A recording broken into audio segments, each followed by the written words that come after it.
मुष्यात्मजोमय सदृशो भूयादिति ममाहेमेवाभिरूप ममाहमेवाभिरूप कैवल्या तदाभि ब्रह्मवादो न वृषा भवतिमर्हति ममैव हिमृष्ठं यल्लं त्यजदेवकुलं तत् अग्निन्द्रियांशकलयावतिरिक्ष्याम्यात्मतुल्यम् अन्बलभुमान श्रेष्ठवाद इति निशामयन्त्यामेदेव्या पतिमभिधायान्तर्धते भगवन् वक्षसि तस्मिन्नेव विष्णुदत्त भगवान् परमर्षिभिः प्रसादितो नाभे प्रीतिकीर्षया तव तरोधायने मेरुदेव्यां धर्मान् दर्शयतु कामो वादरशनानां श्रवणानां ऋषीणाम् ऊर्ध्वमन्धिनां शुक्लया तन्वावततार सर्वत्र गोविन्दनाम संकीर्तनं गोविन्द गोविन्द हरे नारायण हरे नारायण हरे नारायण हरे नारायण हरे नारायण हरे नारायण हरे नारायण हरे नारायण हरे नारायण हरे नारायण हरे नारायण। श्रीमद् भागवते महापुराणे पारमहंस्यां संहितायां पंचमस्कन्धे नाभिचरिते वृषभावतारो नाम तृतीयोऽध्याय। सर्वत्र गोविन्द नाम संकीर्तनं गोविन्द गोविन्द। ओं नमो भगवते वासुदेवाय ओं नमो भगवते वासुदेवाय ओं नमो भगवते वासुदेवाय। ഭഗവാന്റെ ദിവ്യമായിരിക്കുന്ന ഒരവതാരം അതാണ് വൃഷഭാവതാരം. അതിപ്പോൾ നമ്മൾ വായിച്ച് ഭഗവാന്റെ പാദങ്ങളിൽ സമർപ്പിച്ചു. ഇനി നാളെ ആ വൃഷഭദേവൻ്റെ ജീവിതം, പിന്നീട് വൃഷഭപുത്രനായിരിക്കുന്ന ഭരതൻ്റെ ചരിത്രം, ആ ഭരതനെ രക്ഷിക്കാൻ വരുന്ന ഭഗവാൻ ഭദ്രകാളിയായിട്ട് വരുന്ന ഭഗവാന്റെ ഭദ്രകാളി അവതാരം, പിന്നീട് ഭൂഗോളത്തിനെക്കുറിച്ചുള്ള വർണ്ണനകൾ, എത്ര സമുദ്രങ്ങൾ, എത്ര വൻകരകൾ, ഇതിനൊക്കെ ഭാഗവതം പറഞ്ഞു തരുന്നു. സൂര്യൻ വരെയുള്ള ലോകങ്ങളെക്കുറിച്ച്, ഭൂമിക്ക് അടിയിലേക്കുള്ള പാതാളം വരെയുള്ള ലോകങ്ങളെക്കുറിച്ചൊക്കെ നാളെ നമുക്ക് പറ്റുന്നതുപോലെ നമുക്ക് അനുസ്മരിക്കാം. പിന്നീട് ഇതിനെല്ലാം താങ്ങി നിർത്തുന്ന അനന്തൻ്റെ കഥ ഒരധ്യായം കൊണ്ട് പറഞ്ഞു.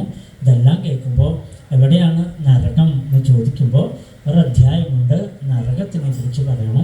നരകം വേറെ എവിടെയല്ല, നമ്മുടെ കൂടെ തന്നെയുണ്ട്, നമ്മളിൽ തന്നെയുണ്ട് നരകം. ഒരു നരൻ അനുഭവിക്കുന്ന ദുഃഖത്തിൻ്റെ പേരാണ് നരകം എന്ന് പറഞ്ഞാൽ. ആ നരകത്തിനെ കുറിച്ച് പറഞ്ഞു.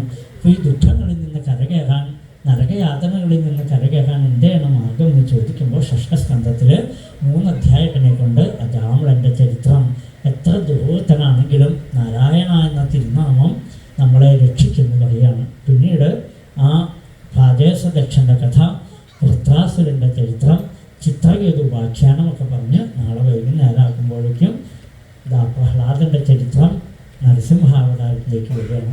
നാളെ ഏറ്റവും പ്രധാനപ്പെട്ട ഭാഗവും നരസിംഹാവതാരമാണ്. അതിന് ചുവന്ന പുഷ്പങ്ങൾ, ചുവന്ന മാലകൾ, ചുവന്ന പട്ട്, പാനകമാണ് പ്രധാനപ്പെട്ട നിവേദ്യം. അതുപോലെ നിറവറകൾ ഒക്കെ, നെയ്വിളക്കുകൾ, എല്ലാം വിശേഷമാണ്. എന്തൊക്കെയാണ് നമുക്ക് ചെയ്യാൻ പറ്റുന്നത്?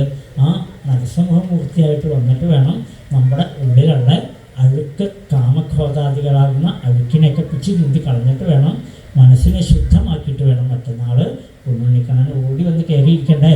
അതാണ് ഭാഗവതത്തിൻ്റെ ലക്ഷ്യം. അപ്പോൾ കണ്ണനെ നമ്മുടെ ഉള്ളിൽ കുടിയിരുത്തണമെങ്കിൽ ഉള്ളിലുള്ള കാമം, ക്രോധം, ലോഭം, അസൂയ, കുണ്ഠ്, കുശുമ്പ് ഇതെല്ലാം ഇങ്ങനെ അള്ളി പിടിച്ചിരിക്കുകയാണ്. ഇതിനെ വെറുതെ ഒന്നും മാന്തിയാൽ പറ്റില്ല, JCB കൊണ്ടൊന്നും മാന്തിയാൽ കിട്ടില്ല. അതുകൊണ്ടാണ് ഭഗവാൻ നേരത്തെ വന്ന് തൻ്റെ കൂർത്ത നഖങ്ങളെ കൊണ്ട് മാന്തി പറിച്ച് ദൂരെ കളയണം. നമുക്കിത്തിരി വേദനിക്കും അതിനെയൊക്കെ കളയുമ്പോഴേ. അതിനൊന്നും കളയാൻ നമുക്ക് ഇഷ്ടമില്ലല്ലോ. അങ്ങനെയൊക്കെ കളഞ്ഞ് മനസ്സ് ശുദ്ധമാകുമ്പോൾ ശുദ്ധേ മനസ്സി ഗോവിന്ദ സ്വയമേവ പ്രകാശത. അപ്പോൾ അവിടെ പൊന്നുണ്ണിക്കണ്ണൻ വേഗം കാഴ്ചയുണ്ടെങ്കിലേക്ക് മറ്റന്നാൾ ഓടി വരും. അപ്പോൾ ആ കണ്ണൻ്റെ പൂർണ്ണാവതാരത്തിലേക്കാണ് നമ്മുടെ ഈ യാത്ര മുഴുവനും. അതിലേക്ക് എത്തിപ്പെടുന്നതാണ് നമുക്കും ആവശ്യം. അതെത്തുമ്പോഴാണ് നമുക്ക് ശരിയായിരിക്കുന്നൊരു സുഖം കിട്ടുക. അപ്പോൾ അതിനുവേണ്ടി നാളെ എല്ലാവരും നരസിംഹമൂർത്തിയെ വരവെടുക്കുന്ന എല്ലാവരും തയ്യാറാവുക. അതുപോലെ ഇവിടെ 7 ദിവസം ഭാഗവതം കേൾക്കുന്ന ഒരു കൃഷ്ണ വിഗ്രഹം, ആർക്കാണ് ഭാഗ്യം എന്നറിയില്ല, ആരുടെ കൂടെ വരാമെന്നറിയില്ല. 50 രൂപയുടെ ചീട്ടെടുത്ത് എല്ലാവരും കയ്യിൽ വെച്ചോളൂ. 50 രൂപയാക്കണ്ട, 500 രൂപയായാലും കുഴപ്പമൊന്നുമില്ല, എത്ര വേണമെങ്കിലും കൊടുക്കാം. എന്നിട്ട് കയ്യിൽ വെച്ചോളൂ. ആരുടെ കൂടെയാണ് കണ്ണം വരികയെന്ന് അറിയാലോ. ചിലപ്പോൾ നമുക്ക് ഭാഗ്യം ഉണ്ടെങ്കിൽ നമ്മുടെ കൂടെ വന്നു വരും. അതിനുള്ള ഭാഗ്യവും നമുക്ക് ഉണ്ടാവണേ. ഇന്നത്തെ പോലെ തന്നെ നാളെയും ഒരുപാടുകളും നിവേദിക്കാനും ഒക്കെ കൊണ്ടുവരണം. മാമ്പഴമൊക്കെ കൊണ്ടുവന്നത് പോലെ നാളെ കൊണ്ടുവന്നോളൂ. മാമ്പഴമോ ചക്കപ്പഴമോ ഒക്കെ കൊണ്ടുവരാം. എല്ലാം നേരിച്ച് എല്ലാവർക്കും കൊടുക്കാം. അപ്പോൾ ആരും ഉറക്കം തൂങ്ങിയില്ല, സുഖമായിട്ട് ഇന്നും ഭാഗവതം കേൾക്കും. അല്ലേ? ഇതൊക്കെ വേണം. ബിസ്ക്കറ്റോ എന്താ കൊണ്ടുവരാൻ പറ്റുന്നതെന്ന് വെച്ചാൽ ഒക്കെ കൊണ്ടുവന്നുള്ളൂ. എല്ലാം ഇവിടെ നേരിക്കാൻ നമുക്ക്. മറ്റന്നാളാകുമ്പോഴേക്കും കണ്ണനൊക്കെ ധാരാളം മിഠായിമാലയൊക്കെ ചാച്ചണം. മിഠായിമാലയൊക്കെ ഞാൻ കിട്ടിക്കോളാം, മിഠായി കൊണ്ടുവന്നാണ്. അപ്പോൾ നമുക്ക് ധാരാളം മിഠായിമാലയൊക്കെ ചാർത്തുമ്പോൾ ഇവിടെ ഇരിക്കുന്ന കൊച്ചു കുഞ്ഞുങ്ങളൊക്കെ നോക്കിയിരുന്നോളും. അവരുടെ മനസ്സിലേക്ക് കൃഷ്ണരൂപം കൊടുക്കാൻ നമുക്കല്ലാണ്ട് മാർഗ്ഗമില്ല. അപ്പോൾ മാലയൊക്കെ ചാർത്തിയിരിക്കുന്ന കൃഷ്ണനെ കണ്ടാൽ കുട്ടികൾ മുമ്പിൽ വന്നിങ്ങനെ നോക്കിയിരുന്നോളും. കാരണം എന്താ? മിഠായി കണ്ടിട്ട് അവർ നോക്കണമെങ്കിലും അവരുടെ മനസ്സിലേക്ക് എന്ത് വരും? കൃഷ്ണരൂപം വരും. അല്ലേ? അങ്ങനെയൊക്കെ വരുത്താനും നമ്മളെ കൊണ്ട് സാധിക്കുള്ളൂ. അപ്പോൾ മിഠായിയൊക്കെ കൊണ്ടുവരാം, മാല വെക്കാം, അത് ചാർത്തുക. അതുപോലെ നിവേദി ഇതൊക്കെ നേദിച്ചിട്ട് എല്ലാവർക്കും കൊടുക്കുക. എന്തൊക്കെയാണ് നമുക്ക് ചെയ്യാൻ പറ്റുന്നത് എല്ലാം നമുക്ക് ചെയ്യണം. അതെല്ലാം നമുക്കൊരു ആനന്ദമായിട്ട് മാറ്റണം ഇതിനെ. അല്ലാണ്ട് ആരും ഇവിടെ നിന്ന് വായിക്കണം, എന്തൊക്കെയോ പറഞ്ഞു ഞങ്ങളിവിടെ കുറച്ചായാലും ഒക്കെ മുന്നിട്ട് പോവാം, അത് പോരാ. നമുക്ക് ഉഷാറായിട്ട് ഇന്ന് കേൾക്കണം. അല്ലേ? ഇത് കഴിഞ്ഞാൽ നമുക്ക് എന്തോ നേടിയെന്ന് തോന്നണം. നമുക്ക് കണ്ണൻ കൂടെ ഉണ്ടെന്ന് നമുക്ക് ബോധ്യം വരണം. അതിനുള്ള ഭാഗ്യം നമുക്ക് ഉണ്ടാവട്ടെ എന്ന് പ്രാർത്ഥിച്ചുകൊണ്ട് കൂടെ നിർത്താം. നാളെ കാലത്ത് നമുക്ക് നാളേക്ക് ആരംഭിക്കാം.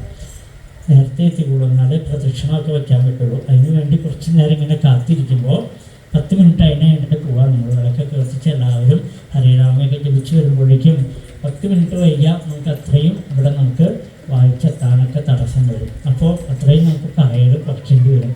അപ്പോൾ എന്താണെന്ന് വെച്ചാൽ നമുക്ക് നന്നായിട്ട് പറയണ്ടേ ഭഗവതൊക്കെ.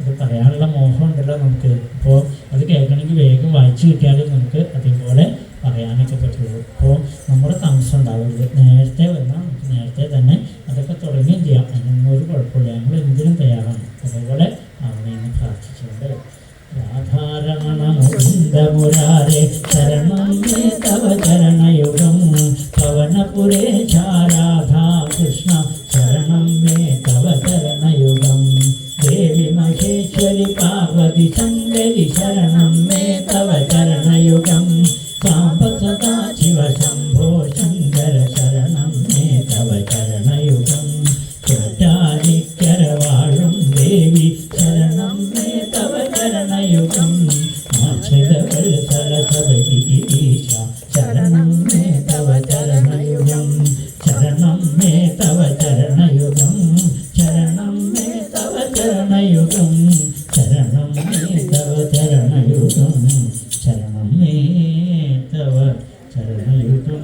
ഓം സ്വസ്തി പ്രജാഭ്യാം പരിപാലയന്താം ന്യായേന മാർഗേണ മഹിം മഹീഷ ഗോം ബ്രാഹ്മണേഭ്യഃ ശുഭമസ്തു നിത്യം ലോകാ സമസ്താ സുഖിനോ ഭവന്തു.